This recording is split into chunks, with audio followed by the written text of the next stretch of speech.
La experiencia en Estados Unidos y la experiencia docente, que ya llevo más de 20 años aquí en Mallorca, pues creo que me dan un bagaje del que puedo hablar o del que os puedo enseñar o mostrar algunas ideas, y a partir de ahí, pues en la tertulia a la que Diego me ha invitado, pues espero que sea buena, provechosa, fructífera para todos vosotros, los que la escuchéis.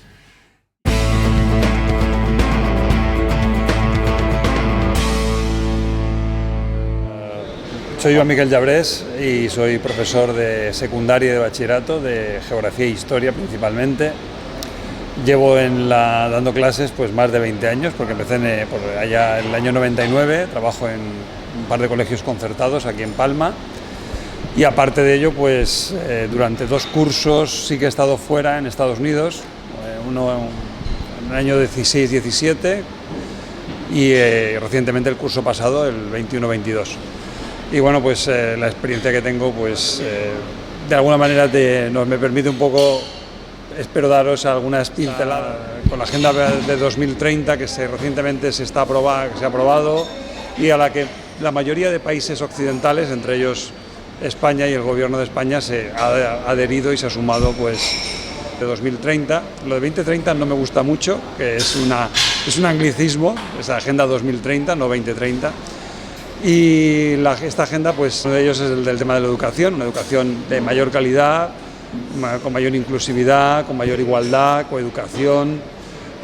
Pretende de alguna manera esta agenda solventar o presentarse como una especie de plataforma a partir de la cual la educación pues mejore y sea mucho mejor en España.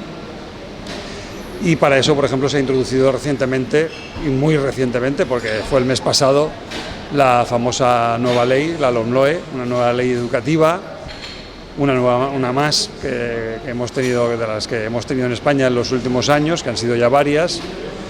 Y bueno, pues esta LOMLOE pues viene a ser un reflejo, viene a ser un poco el reflejo de lo que la Agenda 2030 nos va a pedir o nos pide, de manera un poco precipitada. Aquí en Baleares, por ejemplo, los currículums para desarrollar las asignaturas se aprobaron el mes de agosto, y los profesores o los docentes y claustros han tenido poco tiempo para prepararlo. Recientemente el conseller dijo que hemos tenido el mes de agosto, algo extraño que lo dijera el conseller sabiendo que el mes de agosto es el mes de vacaciones de los docentes, pero bueno. Y claro, pues todo ello ha llevado a una cierta polémica. Hoy sin ir más lejos, salía en el periódico una noticia al respecto que decía que se iban a flexibilizar los criterios de evaluación, que es lo que ha sido una de las mayores polémicas, estos criterios de evaluación, puesto que se cambia el prisma, que hasta ahora siempre eran los contenidos, los procedimientos, y ahora se basará en un tema competencial. Y aquí es un debate dentro del mundo de la educación bastante largo y tedioso sobre qué son las competencias, cómo se evalúan, si el alumno las consigue o no las consigue, etc. Hola, buenas tardes. Estamos aquí otro viernes en el Bar Cristal. Tenemos una tertulia muy interesante con Joan Miquel Llabrés, que nos está hablando de educación, nueva LOMLOE, y sobre todo su estancia en Estados Unidos, que a mí me tiene intrigado. Joan Miquel, una de las cosas que te quería preguntar, que creo que es importante, es esta proposición de ley de educación específica para las Islas Baleares, que incluya una financiación adecuada del sistema educativo. Me gustaría que nos lo comentaras un poco. Bueno, pues al respecto del tema de la financiación, sin duda, yo creo que es uno de los problemas al que nos enfrentamos siempre en España. Es decir, creo que estamos en torno al 4% de inversión en educación, creo que es el 4%, Siempre estamos un poco ligeramente por debajo de la OCDE en estos datos y evidentemente estamos muy lejos de los países punteros en educación. Nuestros políticos se suelen llenar la boca del tema de que el dinero se gasta en educación y en sanidad, pero luego se debe quedar por el camino, porque lo que es educación, ya no sé, en sanidad no conozco tanto el tema, pero en educación no llega. Así, por poner un ejemplo así que lo conozco de reciente, porque yo trabajo como he dicho antes, en 2 colegios concertados. Con la nueva ley de educación van a desaparecer, en el caso de uno de los colegios concertados, desaparecen unas líneas que se llamaban de PEMAR, que eran unos grupos de apoyo que recibían unos alumnos entre segundo y tercero de la ESO. Eso desaparece y de momento, a día de hoy, es decir, cuando ya ha empezado la LOLOE, ya se está empezando a aplicar, eso desaparece y no hay un sustituto, es decir, ahí habrá unas horas educativas, unos recursos que esos alumnos tenían y que de momento desaparecen. Lo digo porque al colegio, eso es ya un poco ahondando ya hablando del tema de la financiación, a las escuelas, a los colegios, a los institutos se les pide cada vez más. Se les pide cada vez más porque, y ese es uno de los problemas que creo yo que tenemos en la educación, el colegio se ha convertido, o los colegios, las escuelas y los institutos se convierten en pues como una especie de bolsa común donde caen todos los problemas que la sociedad no puede solventar y que terminan en el colegio y que el colegio los resuelva.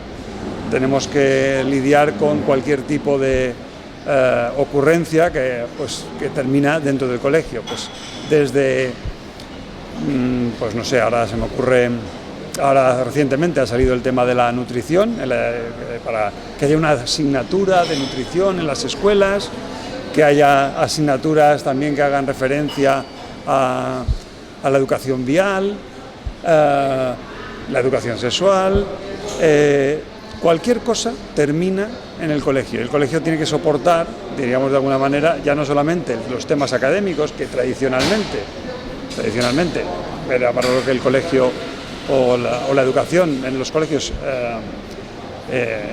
era su función principal, y que ahora es una función, pero que no es cada vez tiene menos peso, y las otras funciones que le van imponiendo y que van sumándose un año tras otro, junto con la burocracia que los profesores los equipos docentes tienen que gestionar, nuevas leyes educativas que aparecen, etcétera, pues hacen que realmente los docentes pues se sientan a veces sobrepasados, es decir, ante todas las cosas que se nos piden, opciones o ideas que se me ocurren, ¿no? O sea, pues por ejemplo reducir a lo mejor,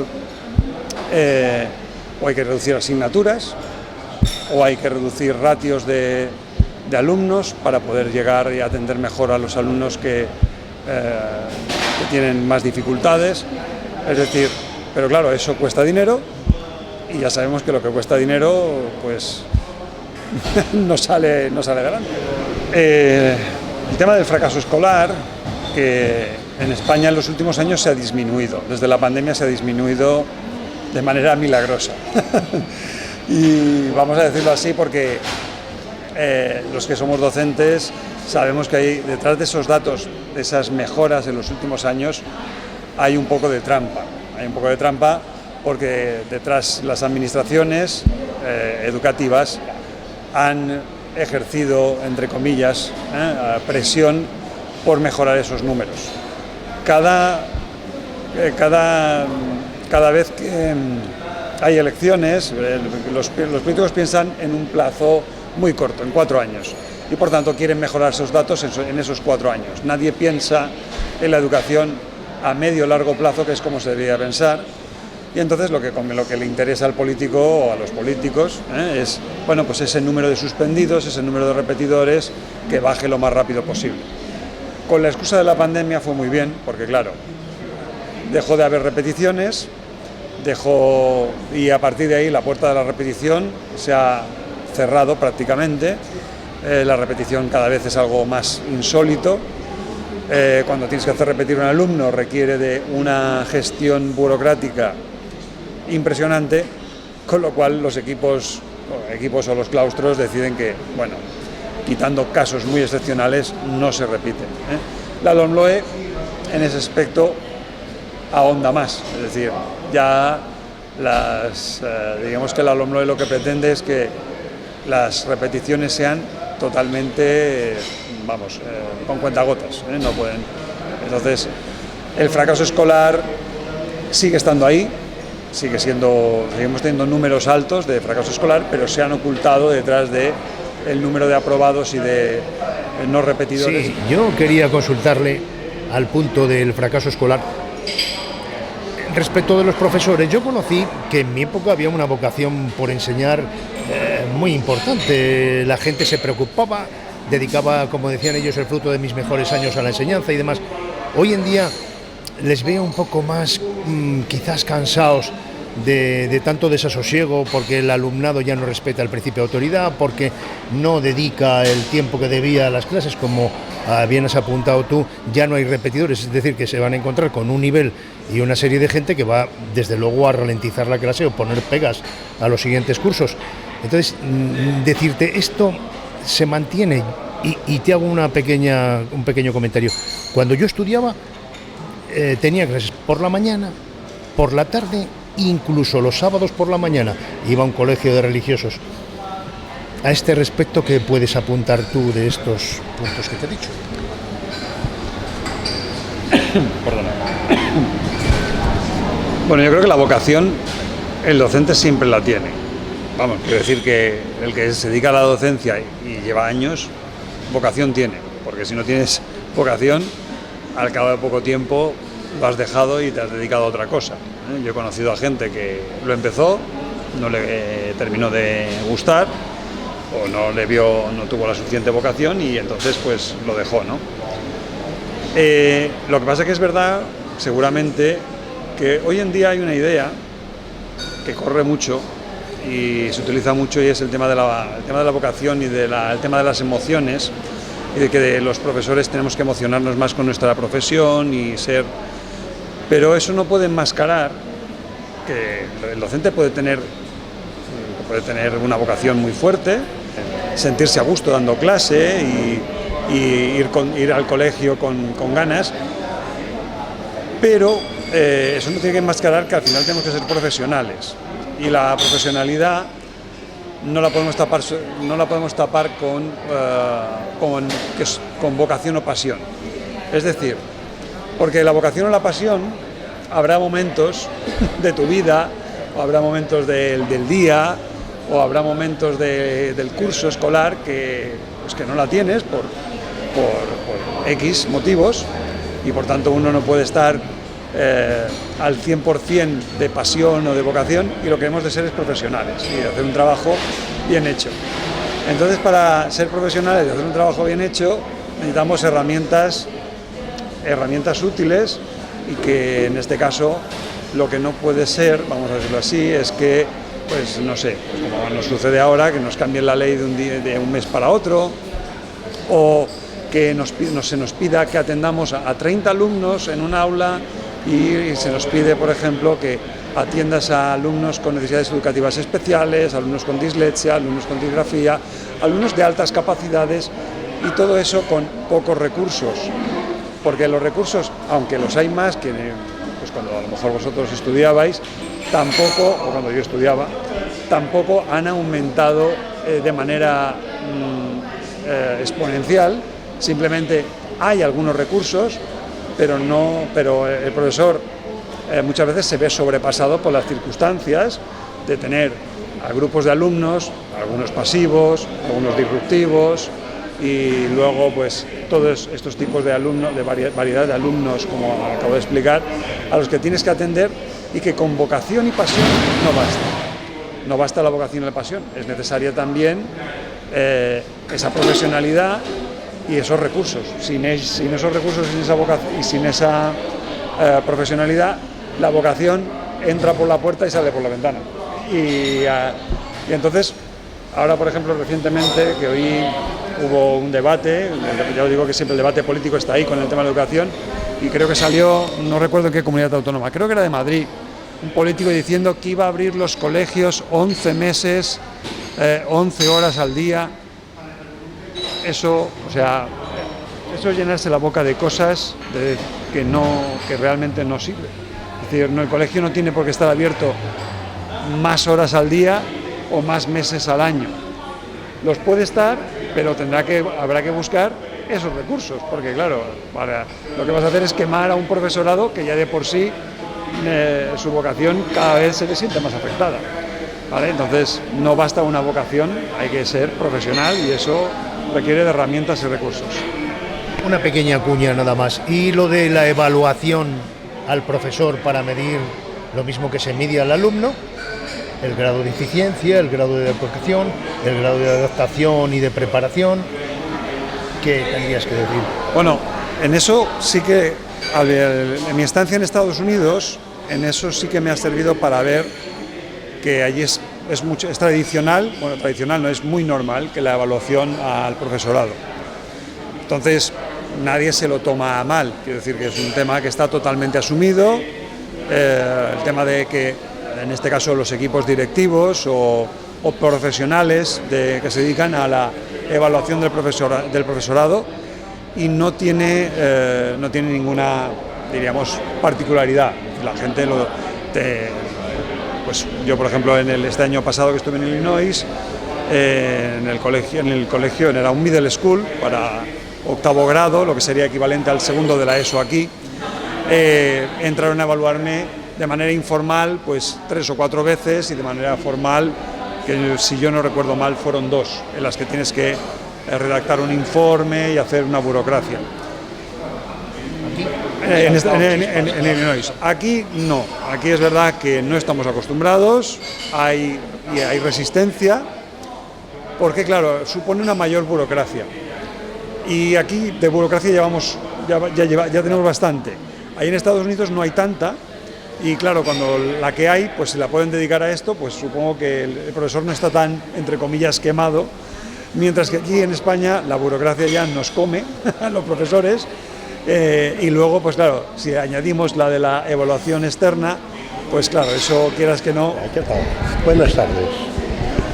Mi pregunta es la siguiente.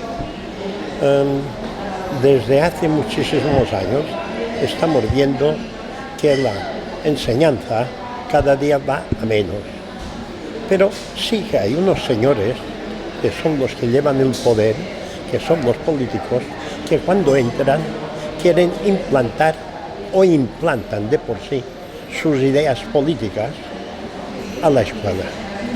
Entonces, con los años que hemos pasado, estamos viendo hasta dónde ha llegado la educación, que de por sí vemos que es un fracaso totalmente. Mi pregunta es, ¿qué es? ¿Que no hay gente capacitada y preparada para poner unas leyes o unos estatutos que sean perfectos para que la gente pueda evolucionar y cubrir todas las deficiencias que pueda tener un alumno y al mismo tiempo a los profesores?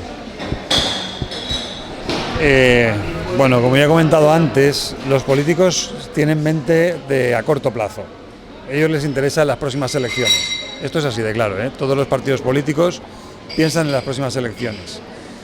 Entonces, las leyes educativas que han sacado, yo no sé, desde el año 78 de que haya Constitución, pues habrán sacado una docena, una quincena de leyes educativas. No creo que me equivoque mucho de número, ¿vale? Cierto es que, por ejemplo, así como leyes educativas importantes, yo creo que de los que yo he vivido, seguramente la más sería la LOCSE. Ahora no recuerdo el año, pero después de la LOCSE, muchas de ellas fueron hijas de la LOCSE, fueron leyes que realmente eran pequeños cambios respecto a las otras, a la ley madre que era la LOCSE. Pero luego los políticos van haciendo esos pequeños cambios porque a ellos les interesa, pues como digo, mostrar de cara a sus electores de que tienen un interés por las leyes educativas, de que están pensando en reducir el fracaso escolar, en que la educación es un tema muy importante para ellos, pero con muy a corto plazo, en 4 años, no más. La LOMLOE diríamos que ahora va a ser la nueva LOCSE, vamos a decir así. Va a ser una ley que se va a convertir en una ley madre. Seguramente, si ahora, por ejemplo, el año cuando son las próximas elecciones, que creo que son en un año y medio, aunque cambie el gobierno, la LOMLOE va a continuar. Se llamará de otra manera, pero la LOMLOE no, va a continuar porque en este caso hay un cambio de paradigma, de esquema, y aunque gane otro partido político, no vamos a decir siglas, pero aunque gane otro partido político, la LOMLOE con pequeños cambios va a continuar, porque además, como he dicho antes, está relacionada con la Agenda 2030. Europa de alguna manera nos está imponiendo o nos está marcando esta nueva ley educativa y vamos a ver qué recorrido tiene. Esperemos que tenga, si al menos le dejamos tener un recorrido largo y le vamos haciendo pequeñas modificaciones y conseguimos, pues, otros países yo creo que tienen leyes educativas que tienen un largo recorrido y eso les ayuda a que su sistema educativo pues esté más rodado y profesionalizado. Aquí siempre vamos un poquito con cambios de asignaturas, cambios de ciclo, introducción de nuevas asignaturas y cambiamos por otras, los contenidos van saltando de unas a otras y eso, quieras que no ayuda tampoco a que haya continuidad, ¿no? Bien, buenas tardes. Me llamo Tomeu Carrió y hasta hace unos años he estado trabajando en la enseñanza. Y sí que es verdad que quiero apoyar lo que ha dicho Joan Miquel sobre la exigencia que se lleva a los docentes para que se pongan al día cuando hay una nueva ley. Si esta ley se aprobó en el mes de agosto, y como ha dicho muy bien él, este mes es para los docentes vacaciones, porque durante el mes de julio aún están trabajando, aunque después se tiene la fama de que el profesorado tiene 3 meses de vacaciones, no era así. Y sí que es verdad que durante todo este recorrido de la enseñanza, tanto él y como yo, nos hemos encontrado con muchas leyes que han ordenado el sistema educativo de nuestro Estado. Yo me acuerdo que cuando empecé había la Ley General del 70. Después hubo, a lo mejor, no me acuerdo exactamente, la nueva introducción del informe y que las notas ya desaparecían.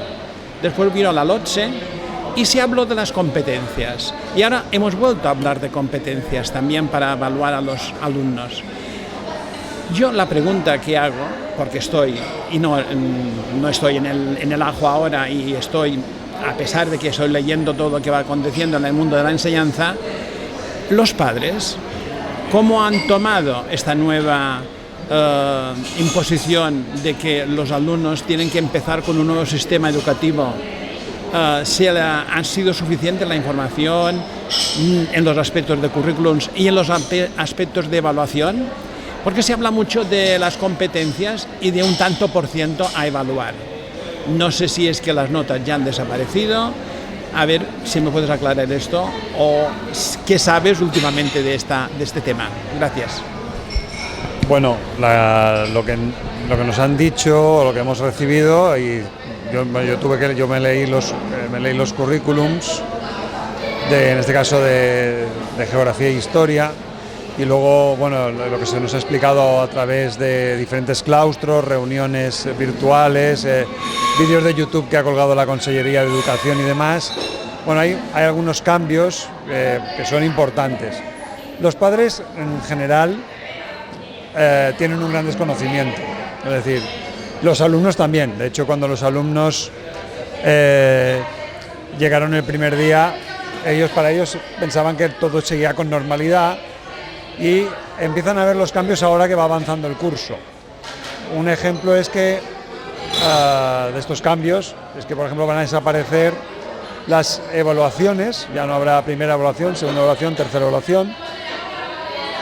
Eso yo no sé si se va a flexibilizar, como ahora antes he dicho con la noticia que había salido hoy de la Consellería de Educación, puesto que, claro, de repente que los padres se encuentren con que sus hijos no van a recibir un informe hasta junio sin tener ni idea de lo que está sucediendo durante el curso, pues puede ser claro, es decir, la falta de información, la escasez de información, pues claro, puede alarmar a padres. A algunos seguramente no les dirá nada, pero a otros sí los va a alarmar.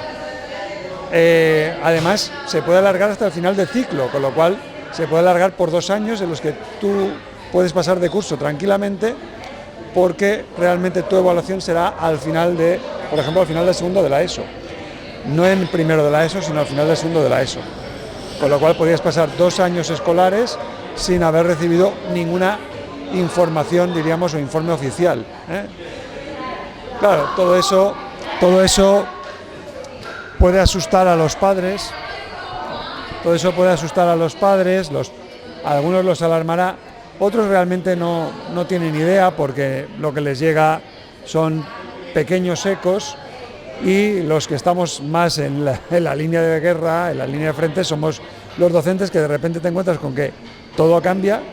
Además, por ejemplo, ya no hay notas numéricas, ahora habrá o bien algunas frases o oraciones que indiquen si es apto o no es apto para, si bien, mal, regular, si está en proceso de conseguir la competencia, y todo queda un poco como muy difuminado. Y cuando, claro, antes pues uno sabía que un 3 era un suspendido, un 6 era un aprobado, y un 8, un 9, pues era una nota ya pues muy buena, ¿no? Todo queda, en fin. ¿Por qué se hace? ¿Por qué no? Bueno, eso son preguntas a las que incluso yo tengo poca respuesta, sino que la ley es lo que dice.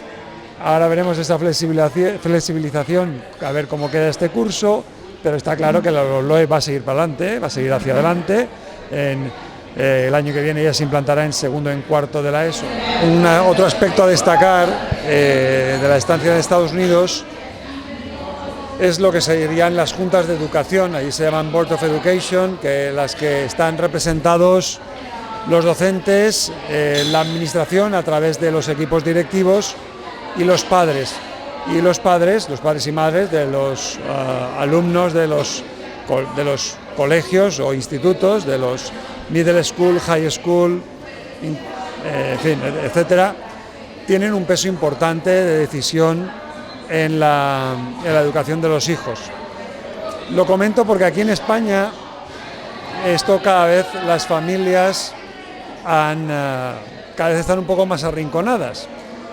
El Estado poco a poco, o la administración, se ha ido cogiendo la educación como un tema propio de la administración o de la administración local o autonómica o nacional, mientras que los padres poco a poco van siendo un poco apartados.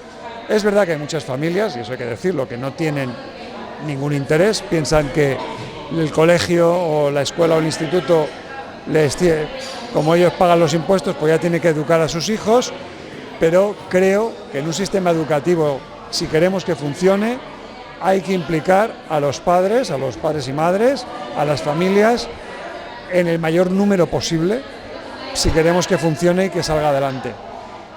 Cuando uno de los alumnos funcionan, es porque las familias están detrás empujando y apoyando. Si la administración simplemente se dedica a apoyarse únicamente en los colegios, como está sucediendo en España, pues esa implicación de los padres disminuye y los problemas van creciendo porque no hay implicación por parte de las familias. En Estados Unidos creo que noté que la implicación era mayor, al estar muy metidas en las juntas de educación, deciden muchos temas. La Junta de Educación, que está conformada por todo, como he dicho, por docentes, administración y padres, deciden entre todos parte de los currículums que se van desarrollando luego en los colegios, y eso yo creo que es positivo y es interesante. No parte solamente de una administración central que nos da ya lo que tenemos que hacer, sino que implican a los padres de manera muy importante. Los padres son conscientes de que, además de que los colegios están en sus manos, de que dependen, de que ellos pagan impuestos y de que la educación de sus hijos la están pagando ellos y que por tanto tienen que implicarse. Aquí a veces, creo yo, abusamos del término gratis, pensando que la educación es gratuita y que debe serlo gratuita y que como es gratis, pues oye, el Estado que se ocupe de todo, que yo ya pago impuestos, que yo ya he cumplido. Ellos, creo que los americanos están en ese aspecto, tienen una mayor concienciación de que pagan esos impuestos y de que por tanto la escuela no es gratuita, sale de sus impuestos. Y aquí los españoles tenemos la tendencia a pensar que es gratuita, pensando que el dinero crece en algún árbol y de que cae de allí y que, bueno, pues ya está, ¿no? Es decir, que... Me ha gustado mucho la intervención de Joan Miguel Llabrés. Su experiencia por Estados Unidos creo que es muy enriquecedora. Sobre todo, o sea, porque la educación yo pienso que es una de las claves para que un país funcione. La educación junto con la justicia, junto con la sanidad, junto con el trabajo.